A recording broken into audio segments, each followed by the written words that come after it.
Britain once built a nuclear bomb designed to be kept alive by chickens. Not a metaphor. Real, live birds, sealed inside a bomb casing with feed, meant to keep a doomsday device warm enough to detonate on command. This was not a prank. It was a genuine British weapons program, buried in secrecy for decades, built to answer one terrifying question: how do you stop a Soviet tank army before it even reaches you? Rewind to the early 1950s. Europe is cut in half. British military planners stare at maps of West Germany and see one glaring weakness: flat, open ground running straight from the Soviet border toward the Rhine. It's called the North German Plain. No mountains, no rivers wide enough to matter, just flat farmland, perfect tank country. If Soviet armor rolled west, this is the corridor it would use. NATO's conventional forces in Europe were outnumbered. British planners needed something that didn't rely on matching Soviet tanks one for one. They needed a way to make the ground itself impassable. In 1954, Britain's Royal Armament Research and Development Establishment began work on the answer: a nuclear landmine. Bury it along the invasion route. Detonate it. Turn the corridor into a radioactive crater no army could cross. They called it Brown Bunny at first, then Blue Bunny, fitting Britain's naming series for nuclear weapons.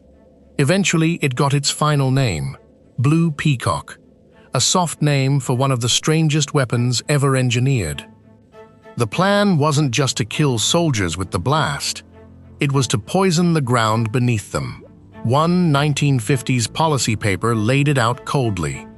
A skillfully sited atomic mine would deny occupation of the area to an enemy for an appreciable time, due to contamination. Not destruction alone, denial. Radioactive land the enemy simply couldn't hold, couldn't resupply through, couldn't advance across. It was warfare by contamination, planned years before it would ever need to be used. The device itself was enormous. A plutonium warhead adapted from Blue Danube, Britain's first operational atomic bomb, packed into a steel casing weighing over 7 tons, heavier than a loaded delivery truck. Its yield, roughly 10 kilotons, about 2/3 the power of the bomb dropped on Hiroshima. It could be detonated by wire from a safe distance, or set on a timer running up to 8 days in advance. It even had a built-in defense against tampering. If anyone tried to move or disturb the buried casing after it was armed, the bomb would detonate automatically within 10 seconds. There was no safe way to dig one up. The British Army of the Rhine would have carried out the plan, planting the mines along the border, guarding them in secret, ready to detonate at a moment's notice if Soviet columns began to move. On paper, it was elegant. A hidden wall of atomic mines waiting under friendly soil. But there was a problem nobody had accounted for. Something as ordinary as the German winter. Strip away the code name, and Blue Peacock was deadly serious hardware. Its warhead came straight from Blue Danube, the UK's first operational atomic bomb, a plutonium core capable of roughly 10 kilotons. That's 2/3 the force that leveled Hiroshima, buried in the dirt like a landmine. The casing alone weighed 7.2 long tons, over 16,000 pounds of steel. Engineers privately called it the Tub. It looked less like a weapon and more like an industrial boiler dragged out of a factory basement and packed with plutonium. 2 complete prototype firing units were built.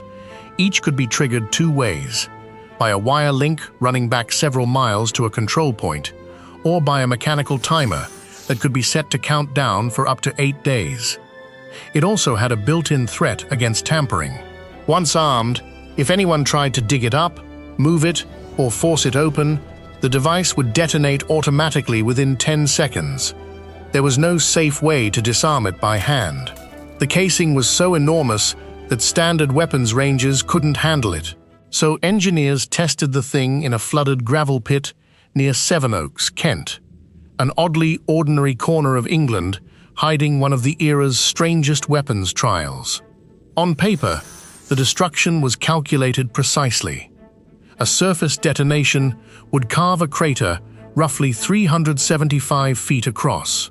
Buried 35 feet down, that crater would balloon to nearly 640 feet, enough to swallow a column of tanks whole. Every part of this was engineered with brutal seriousness. The yield, the tamper switch, the timer, the crater math. This was not a prank weapon. It was a fully worked-out plan to seed the German plane with buried atomic mines. And then came the German winter. Buried a few feet underground, the mine's electronics faced sustained sub-zero temperatures.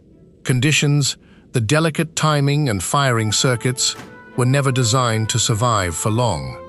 In tests, the cold caused the internal electronics to fail outright. A weapon meant to sit dormant underground for months, ready to fire on command, couldn't even guarantee it would still work after one cold snap. So Rade's engineers went looking for a heat source that needed no power, no fuel, and no maintenance for days at a time. Their answer, filed in an official memo, was almost unbelievable: live chickens. The plan was startlingly literal. Seal several live chickens inside the casing with a week's supply of feed and water. Their body heat, engineers calculated, would keep the firing mechanism warm enough to function for about 7 days underground. This wasn't a joke slipped into a report. It was a genuine proposal from serious weapons engineers, working through a real thermal failure on a live nuclear weapons program, with a straight face and a formal document to prove it. Eventually, engineers moved away from livestock and toward fiberglass insulation as the more practical fix. But by then, the chicken plan had already been written into the files, waiting, unnoticed, for decades. Look closer at the memo itself. It is not a scribble in the margin, not a joke slipped past a supervisor. It is a formal Rade engineering proposal, typed, filed, and taken seriously by the men tasked with keeping a nuclear mine alive underground. The math behind it was simple biology. A live chicken, sealed in an insulated compartment with feed and water, generates a steady, reliable body heat. Engineers calculated that heat could hold the bomb's electronics at operating temperature for roughly a week underground.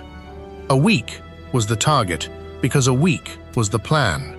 The mine could sit primed for up to 8 days on its mechanical timer, waiting in frozen soil for the order to fire. The chickens simply had to outlast the countdown. Picture the scene the engineers were actually solving for: a 7-ton steel casing, sunk into frozen German farmland, its guts full of delicate valves and wiring never designed for sub-zero soil. Without heat, the whole weapon simply stops working when it's needed most. So the chicken plan wasn't eccentricity for its own sake. It was a rational answer to a real failure mode, filed alongside anti-tamper switches and detonation timers, in the same dry, bureaucratic language as everything else in the program. In the end, the chickens lost out to something far less interesting: fiberglass. Engineers wrapped the casing in insulating padding, a cheaper and far less complicated way to keep the electronics from freezing without livestock and feed troughs buried alongside a nuclear warhead. But solving the cold didn't solve the size. This was never a weapon you could quietly slip into the ground. The casing alone weighed as much as 5 family cars stacked together, dwarfing anything a small team could handle in a hurry. Digging the hole, lowering the casing, wiring the firing unit, arming the timer, burying one Blue Peacock took a full team of trained engineers working together, not a couple of soldiers with shovels in the middle of a retreating front line. That was the quiet irony at the center of the whole program. Blue Peacock was conceived as an emergency weapon, something planted fast when a Soviet column was already rolling. Instead, it demanded time, manpower, and planning it was never supposed to have. And even solved, insulated, and workable, the weapon carried a problem no engineering memo could fix. It would have sat buried in the soil of West Germany, a trusted NATO ally, waiting to turn that ground radioactive on Britain's own signal. If that ever became public knowledge in peacetime, it wasn't just an embarrassment. It was the kind of secret that could fracture an alliance. Planting weapons of mass destruction on a friend's land, without necessarily even telling them, was politically radioactive long before the mine ever was. By February 1958, the Ministry of Defense's Weapons Policy Committee had seen enough. They ordered all work on Blue Peacock to stop, permanently. 2 prototype firing units, years of design work, and 1 very serious chicken memo were quietly shelved. The files went into storage, stamped secret, untouched for decades. No press release, no public debate, no trace that Britain had ever seriously planned to bury a 10-kiloton warhead, kept warm by poultry, beneath an Allies' fields. February 1958. The Ministry of Defense Weapons Policy Committee meets quietly and orders Blue Peacock stopped for good. Not a design failure, not a budget cut. The real problem was geography. The mines needed to be buried on someone else's land. West Germany was not enemy soil. It was a NATO ally, hosting British troops as friends and defenders.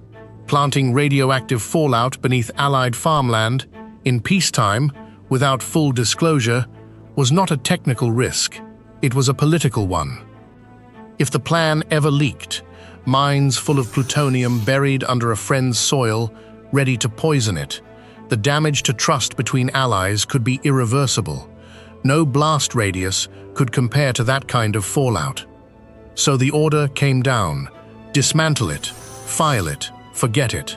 No public inquiry, no parliamentary debate, just a stamp, top secret, and a drawer that would not open again for nearly half a century. The 2 prototype casings, the wiring diagrams, the memo about chickens, all of it vanished into the National Archives' deepest storage. Analysts moved on. Engineers retired. The Cold War kept going without it. For 46 years, nobody outside a small circle of officials knew Britain had ever seriously planned this. Not historians, not journalists, not the German government, whose soil it would have used. Then, on April 1, 2004, the National Archives released the Blue Peacock files to the public. The date alone was enough to make every editor in Britain suspicious. A nuclear bomb, buried in Germany, kept warm by live chickens, released to the press on April Fool's Day. It read like the setup to a joke, not a page from Cold War history. Reporters called the archives asking, essentially, is this real? The switchboard lit up. Nobody could quite believe a government document this strange had actually existed since 1957. Tom O'Leary, the archive's head of education and interpretation, had to step in front of cameras and put the record straight. On the record, in plain English. It does seem like an April Fool, he said, but it most certainly is not.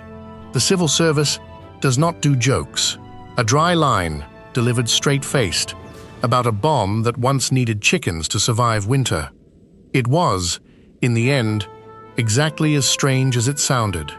A 10-kiloton warhead, a 7-ton casing, a timer good for 8 days, and, somewhere in the design history, a genuine proposal involving live poultry. None of it was fiction.